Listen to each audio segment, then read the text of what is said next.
In the previous video, Sertorius had just been appointed to the governorship of Hispania in late 83 BC by the remnants of the crumbling Marian regime. It would not be long before they were toppled, and now Sertorius faced a daunting prospect. He was in exile, and with but a few thousand men at his back, he would have to face off against the might of Rome. Though, before he even reached Hispania, the first challenge would present itself. While marching through the Pyrenees, a local mountain tribe demanded tribute for safe passage. Fighting a battle in tight, mountainous spaces against a people who knew the local area extremely well would be time-consuming at best. So, despite his companions and staff being outraged and demanding battle, Sertorius paid the full tribute and remarked that if a man had a lot to do, nothing is more precious than time. This mantra is reflected in his first official acts as governor. He began by using his knowledge of the local tribes to endear them to his cause. Lower taxes, more autonomy, and cultural assimilation were all promoted. At the same time, he wasted no time in ordering his second-in-command, Julius Salinator, to take an army and fortify the very same pass they had just traveled through in the Pyrenees. The following months were used to collect information about the war in Italy. And by December 82 BC, news of Sulla's victory and consequent list of proscriptions spread to Hispania. These proscriptions were names of several high-status people that were condemned by the Sullan regime and acted as a sort of bounty. Turning them in or killing them yourself could warrant a significant reward. Foremost upon this list was the name of Sertorius, along with a few other Marian commanders. But by 81 BC, all major players but Sertorius lay dead and defeated. At this point, it became obvious. Sertorius and his renegade province of Hispania were to be next. To this end, 3 to 4 legions of veterans, under the command of Gaius Annicus Luscus, departed for Hispania. They soon reached the Pyrenees, but Salinator's fortifications of the regions proved too much. For months he resisted, until he was brutally assassinated by his subordinates, who had defected to the Sullan cause. They tore down the fortifications and allowed Luscus's legions to march through unopposed. Now, the path to Hispania was wide open, and Sertorius knew this. The last Marian general, now in exile, betrayed and completely isolated, had no choice but to flee. First, he would take 3,000 of his most loyal followers and fall in with a band of Sicilian pirates. Success came quickly but did not last, as they together attacked and occupied the settlement of Pitiusa. At this point, Luscus had proclaimed himself the new governor, and was joined by his ally Lucius Perfidius, with their first act being to send a fleet to dislodge Sertorius and his pirate allies from the island, and he once again had to flee. Facing this defeat, his pirate allies decided to defect and headed southwards towards the African kingdom of Tingis. Tingis was the scene of an ongoing revolt, and the pirates wished to install an unforgiving man named Ascalis as king. Sertorius, upon learning of this defection, did not take it lightly, and sailed towards Tingis himself. Here, in 80 BC, Sertorius would earn a string of victories over his enemies that would see him and his army grow in both strength and confidence. Ascalis and his pirate allies were the first to befall him, and then the general Vibius Pasiacus and his Sullan army. Both battles were on the smaller scale, and surviving records do not detail much about the events that took place. Crucially, though, the defeated Sullan legions of Pasiacus would join Sertorius and bolster his own ranks and enable further ambitions.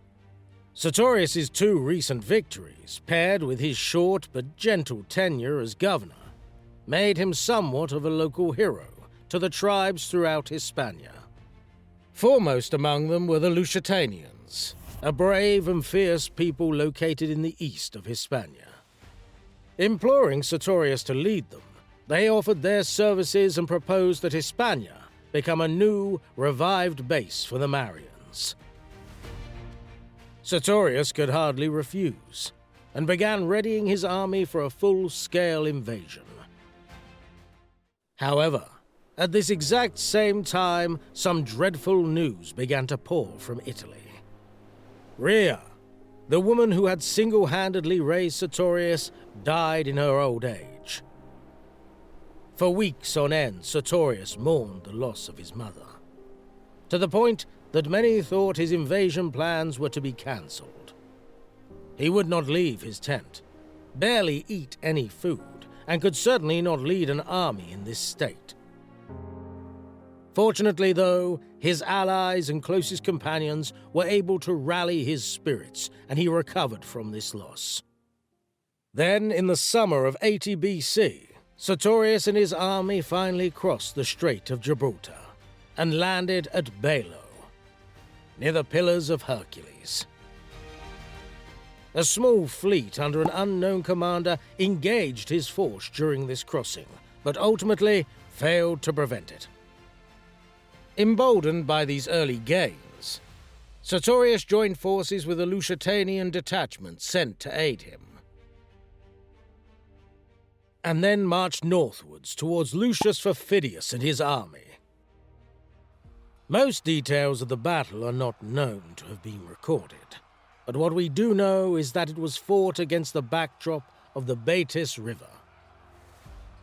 Sallust describes this place as being a swampy maze, which would lend advantage to those who had local knowledge of the area. From this bit of information, we can assume that Sertorius, despite being outnumbered, used the local knowledge of his Spanish allies to gain victory. Perfidius is said to have lost 2,000 men before retreating. He would then vanish from recorded history, forever remembered as the man who surrendered large swathes of Hispania to Sertorius. News of this battle spread like wildfire, first to the northern parts of Hispania and then to Rome. Rumors began to swirl, including the idea that Sertorius was marching alongside 50,000 cannibal warriors. Of course, this was not true, but it gives a useful insight into the aura that was beginning to surround Sertorius and his army. For the natives, it was a feeling of liberation, freedom, a chance for self-determination, but for the Romans, it was a sign of defiance that they could not tolerate. Once news reached the Senate in Rome, they dispatched a new and larger army, under the command of Metellus Pius, who would invade from the north.